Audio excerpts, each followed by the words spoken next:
Hi, welcome to the Sip and Musing with yours truly. As your host, my name is Z. This is the first episode of my podcast. Let's talk about bakit ako nag-podcast, ano yung reason bakit ko napili yung title ng show, at ano yung dapat abangan sa mga susunod kung magkakaroon ng susunod, di ba? Pero bago ang lahat, like to thank Gugma Cafe for sponsoring my tea infusions. Sobrang sarap, I swear. It's calming and it's also refreshing. Follow them at Gugma Cafe and TikTok, Twitter, and Instagram. For Instagram, follow them using at Gugma Cafe online. Yes. And they also have a website. Visit them at www.gugmacafe.com. So, bakit nga ba ako nag-podcast? Wala lang. Nag-podcast ako kasi for the last 2 years. Ang dami nagre-request na mag-podcast ako dahil daw gusto nila yung boses ko.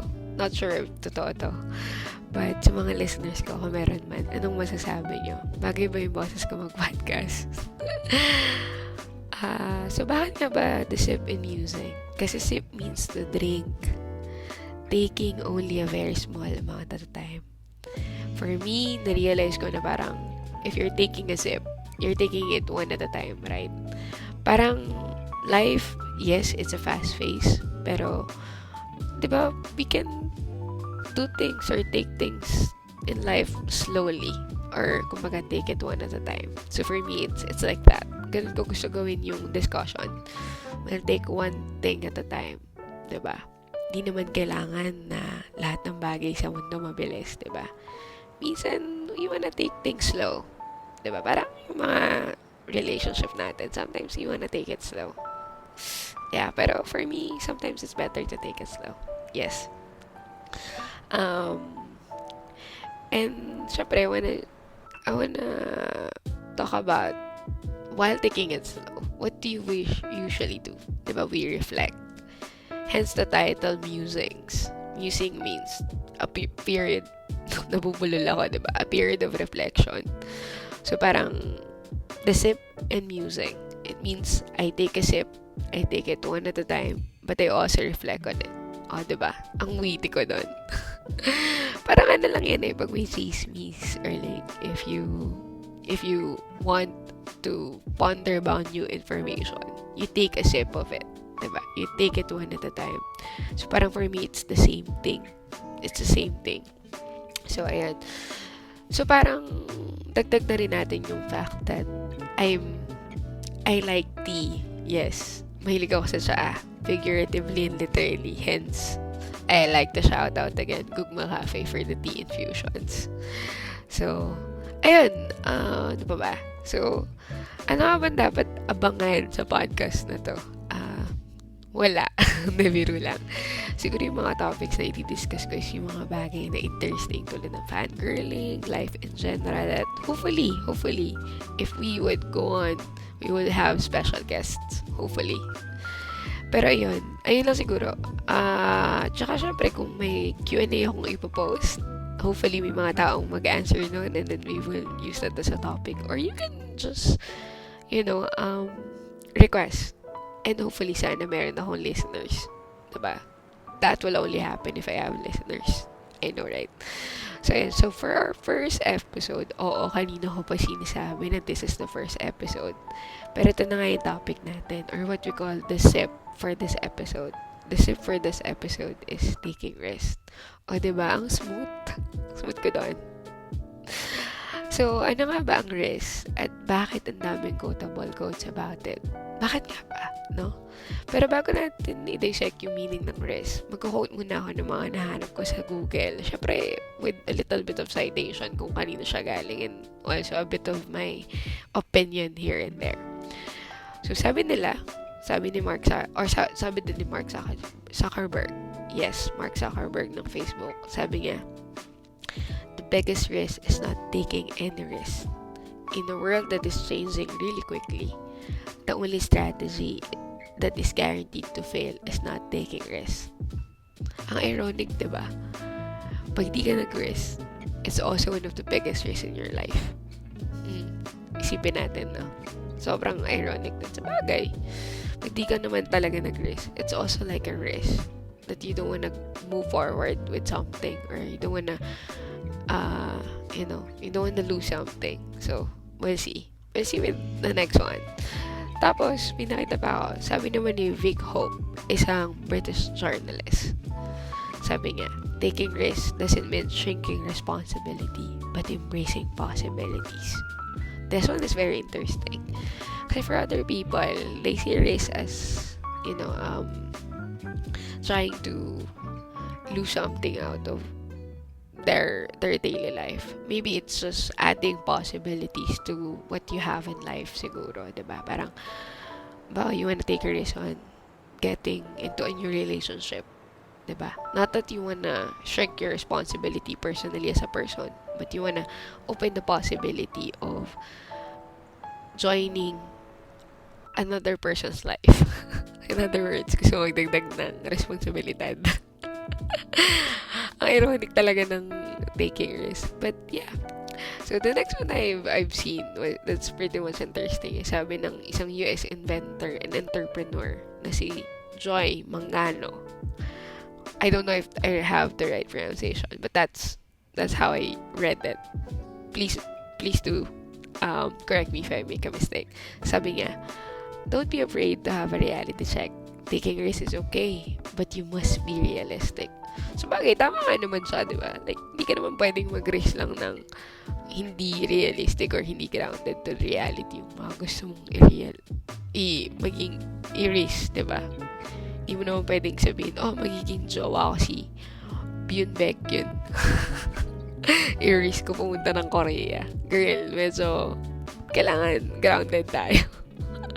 Diba? Like, I mean, it's a risk, but it's not a realistic one. Per se, yeah. Not that I'm doubting you, pero if I say that by myself, I would really doubt myself. Tapos, sabi naman ng isang polio survivor na ballerina, diba? This is very, very inspiring. Sabi ni Sid Charisse, if you worry about taking risks, don't do it. Oo nga naman. Kung nag-worry ka to take a risk, why would you let your mental health suffer? Huwag mo na lang gawin. Tama naman siya. Diba? So, bakit mo nga naman gagawin? Pero, for me, ang take ko dyan, if you worry about it, what makes you worry about it? Find that first, diba? That's just me. And then, I think yung isa mga favorite na nahanap ko sa Google would be this one. Sinabi to ng isang Pulitzer awardee na journalist. If mali ulit yung pronunciation ko, please do correct me.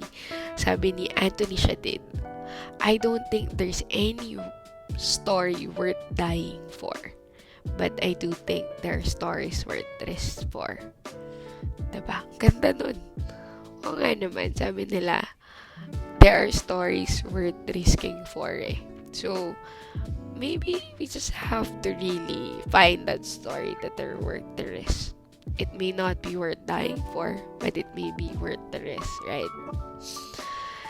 And eto na nga tayo. Gusto na nating malaman, ano nga ba yung risk? So sabi ko, tatanungin ko yung isang kumare ko if kilala niyo si Merriam-Webster. Tinanong ko siya. Sabi ko, Mare, ano ba yung meaning ng risk? Ang sabi ni Miriam sa akin, sabi niya, the possibility of suffering harm or loss or danger. Sabi niya, pwede rin a factor, thing, element, or course involving uncertain danger or hazard. Sabi niya, pwede rin, risk is a danger of probability of loss. Di ba parang, teka lang, ang negative naman pala ng risk. If based lang sa sinabi ni Madam Miriam. Pero, tinanong ko naman si freedictionary.com. Sabi ko, ano nga ba yung take a risk? Kasi baka mamaya may positive out of it, diba? Sabi naman ni freedictionary.com sa akin, take a risk means to do to try to do something for which there is a high probability of a negative or unfortunate outcome. Teka lang, parang negative din siya, di ba? Pero na-realize ko, bakit nga ba, kung medyo negative siya, bakit nga ba madaming gustong mag-take ng risk? Bakit nga ba? What I realize is, it's not entirely negative. It's just the framing of the words is negative. Negative. Charot. Negative kasi yun. The framing of the words is negative. Kasi, the words are just words unless we put meaning to it. So, ito na nga. Ito na yung siguro yung next part ng show. May show. Yung next part ng podcast, we'll be talking about ano nga ba yung musings or reflections ko towards the risk. Towards taking risk. So, siguro para sa next part, ito na yung tinatawag nating musings. And in other words, ang aking mga pala desisyong opinion tungkol sa bagay na ito. To be honest, ito yung pinakamahirap na part ng podcast. Yung pag-share ko ng thoughts ko. Pero sabi naman ni Pablo ng SB19, ginusto mo yan, gawa mo ng paraan. Bagay, tama naman siya. So, yun na nga. Pero sa akin, taking risks means you want growth. Diba? Oo, negative yung meaning niya kasi yun yung frame of words eh. Pero I've seen that or I've realized that taking risks means I want something out of it. I want growth. I want to venture to something unknown, yet I know that if I venture there, I will learn at the end of the day. So it's a win-win situation. If we see failure as a learning, as an opportunity to learn, I think we don't see it as negative as other people see, right? Pero dapat we do it in a very calculative manner as well. So, ayun.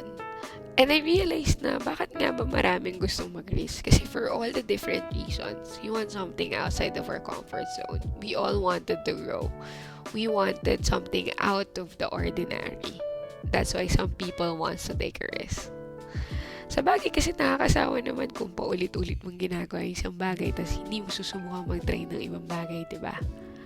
Ang magandang example siguro yung mga taong sumusugal para sa pangarap nila. Maraming ganyan. Siguro, pinakamadaling i-relate to that would be members of an idol group. We have SB19 and EXO and other groups na they try to they try to actually take a risk, sumugal para sa pangarap nila. They want to perform on stage, they want to be heard, they want to sing, they want to dance, they want to do something they love. And they took a risk to it. And it was worth it for at the end of the day. They thought, they thought about it siguro na baka ito na yung para sa kanila. And it varies from one person to another rather. May mga taong nagre-risk pero hindi sila swerte. May mga taong nag-risk, swerte sila. So maybe luck was part of the process. Siguro sa mga ordinaryong tao katulad natin, may mga tao na nagtitake sila ng risk by a different way of taking a different path. Kung halimbawa pangarap ng mga magulang mo sa'yo maging doktor, maging abogado, maging engineer, pero gusto mo lang naman maging artist, then that's a risk you have to take, right? That's a risk for sure. And siguro sa mas mahirap na part is if you wanna be an artist in a country that doesn't really support art, it's gonna be a bigger risk.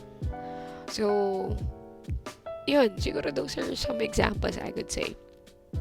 For me personally, as a person, I made a lot of risks in my life, and I'd say that some of them aren't, successful ventures, but I would also say that I've learned a lot from all of them. I realized that regret is something is in the middle, not at the end of the tunnel. Kasi when you realize something that you made a mistake, you took a risk, you made a mistake, you would regret it. And then eventually you would realize that this is something that I would do next time. So there is what we call change at the end of it. Diba? It's not just regret. You either change or you do. Of course, you have to let yourself change rather than, be stuck in the process of regretting. Diba? Pero it's all of our own choices. And siguro, right now, I'd say that this podcast is also one of the risks that I'm willing to take kasi hindi ako sanay na napapakinggan. Madalas ako yung nakikinig sa mga tao and lumaki ako sa environment na yung mga matatanda lang yung napapakinggan. So if you were younger, um, you have to just listen to the older people. That's how my environment for me. But going back to the topic, this is a risk as well for me, and let's hope for it's something I could learn from it, and I hope it will succeed, surely. And to add to that, I'm the person who also wants to be in the sidelines. I would like helping people, but I don't want to be the center of attention. But I realize it doesn't really mean that if you want to do something like this, you want to be the center of the attention. Sometimes you just want to be heard. And I hope this will also teach me a lot of things about, being able to speak out. Hopefully. And if you're listening, if there's actually a person listening to this, I hope that it would help you also to see that we can all learn from this. Siguro, another thing is that I felt scared of doing this kasi sabi nila, if your goals doesn't scare you enough, they aren't big enough. So, here I am, taking a risk once more. Siguro, for me, the most challenging part of taking risks is yung what ifs. Pero naisip ko lately, do I really want to live my life inside my head and the what ifs? Ikaw ba? Gusto mo bang mabuhay sa what ifs? Gusto mo ba na lahat ng bagay, you just daydream about it but don't do actions about it? So yun, from there I realized na I should start taking one step at a time. Decide that I should do something for myself at least once in my life, right? And sabi nga kanina, diba? There are stories worth risking for. Maybe this is the story in my life that is worth risking for. Maybe, right? And siguro some of the examples of the risk I took na medyo familiar yung mga taong nakakilala sa akin. I'm not gonna bring up something from the past, but maybe now, the present. Siguro yung pagiging vocal ko about being a fangirl. I was so scared to let people know I'm also a fangirl because of the stigma. But I realized it's okay to let it loose, right? And then siguro to add on to that, I followed my younger version to put up a small cafe. And yes, it's not easy. It's still struggling. And it is really a struggle. But I would hopefully see, the end of the tunnel, hopefully. It will succeed. And siguro another one is I've become more open to people. I become more willing to accept people's compliment and also people's criticism better than when I was younger. And siguro another thing would be coloring my hair. I've been thinking about it for years and I only had the courage to do it this year. And it was fun pala. It was fun pala to take that risk. And siguro the latest one would be doing law school. Took me 7 years to actually decide if I wanted to do law school. But here we are. Here we are, starting my law school journey. Hopefully, makatapos.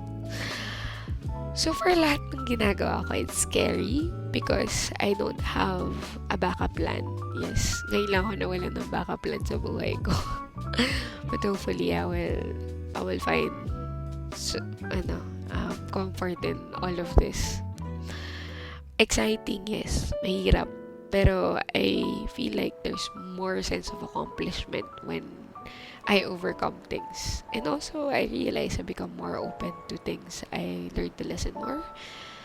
Ironic, no? Pero mas natutunan ko maging level-headed when I start taking risks. I decided na parang if I'm more level-headed, I'm more patient, I understand that the risk that I take takes a lot of hard work. Hindi siya magic formula na nag-risk ako, I'm going to win something or I'm gonna win in life. No.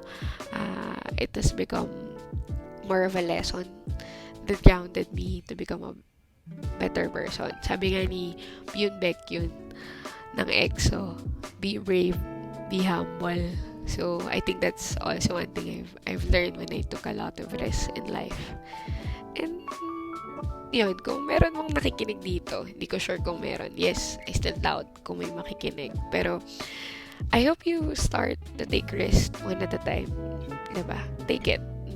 Make a list of the things you wanna do or things that scares you to do. Diba? Parang, just that you have been wanting to do, just make a list out of it.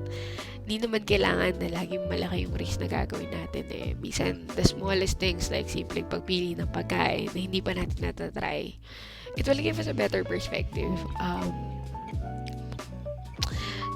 Siguro, try mo rin mag-try ng ibang kape. Apart from Starbucks, try Dunkin' Donut, Tim Hortons, diba? Mas masarap sila.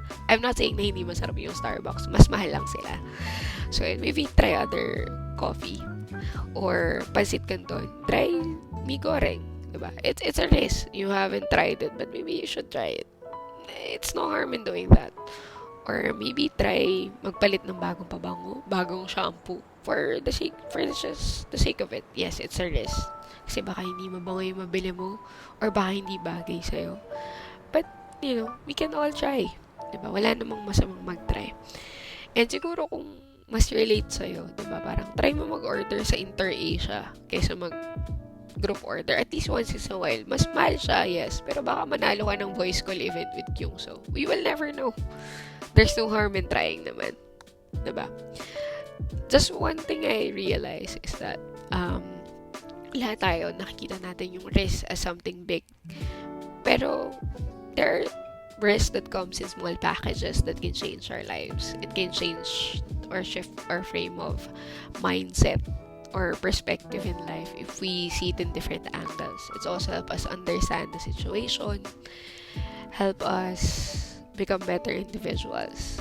Kasi every day, we choose that there are things in life that are a risk. Example, malilate ka na, pero you choose to do LRT rather than angkas. It's a risk. Kasi baka mas mabilis yung LRT, di ba? It's always a risk. There's different risks in daily life. We can choose different paths and it could be a risk for us. It doesn't necessarily mean it's a big risk. So, we want to shift our frame of mindset to all of these things. And siguro, when we ponder about it, and we think about it, let's also make sure that once we try to make bigger decisions in life, we do it calculatively. It means hindi tayo basta mag-fall sa pits of regrets. Diba? Wala namang masama sa regret. It's just that, we also want to try to protect ourselves from time to time. And sabi nga nila, wala namang masama sa bad decisions as long as we know how to take accountability of our actions and learn from it. Yun lang. Kasi may mga ibang tao na they make bad decisions pero di sila willing mag-take ng accountability from it. I hope that we all learn to take accountability from bad decision. Not just from, making risk about bad decision, but also the risk we take that actually, succeed or become fruitful. We take accountability for all of these things. It's hard, but I hope we all learn from that. So, ayan. So, bago matapos yung lahat ng to, gusto ko lang din talagang mag-summarize ng takeaway. Oo, malapit na tayong matapos. Oo, nag-take out din ako. Hindi, joke lang. So, the first thing I'd like to say is that taking risks means you have to choose something that makes us feel uncertain or mean we end up losing. But if we succeed, it could potentially change our life or learn something from it. Diba? Second is taking risks for everyone may mean different things. It could be a big or small decision. It also means that at the end of the day, we still want something that will help us grow. Something that will help us venture into something bigger, something better outside of our regular lives or ordinary lives rather. And I think last but not the least, isa sa mga nakita kong quote, double quotes from Google. Sabi ni Shanae Grimes, isang Canadian actress. Sabi niya, I think you make impacts by taking risks. Meaning, our risks make an impact not only in our lives, but in the lives of people around us. Ganda, di ba? Kumbaga parang, tandaan mo, yung mga risks na ginagawa mo, not just not just for yourself, but the risks that you make can make an impact to other people. And it could potentially change your life as well. When I say impact, it could inspire other people. A great example of this is SB19. Their risk and the risk they took made me inspire to do better in life. Not that not that I don't do better. It's just that looking at people who take risks or make decisions that could potentially, shake our beliefs makes you question why weren't you able to do that risk as well. So parang na-inspire ako doon. So I hope we get inspired to do that as well. And I'd say that this has been a very productive topic for me. Sana kayo din. Siguro, dahil nakasanayan ko na tawagin yung mga tao sa Twitter as mahal ko, tatawagin ko na rin kayong mahal ko. Oo, kayong mga nakikinig. Huwag kayong magalit, di naman ako pa-fall. Pero syempre, di ba parang from time to time, masarap tawagin mahal. Hello, mahal. Sana kumain ka na. Sana nakapagpahinga ka na. Alagaan mo yung sarili mo. Mahal kita. O, di ba? Ang lambing. Pero yun, tulad ng lahat. At kahit ano, lahat ay may katapusan. Tayo ay matatapos na. Kaya ngayon, gusto ko na munang magpaalam. Pero gusto ko munang magpasalamat sa lahat ng nakinig at very patient to listen to me for the last 30 minutes.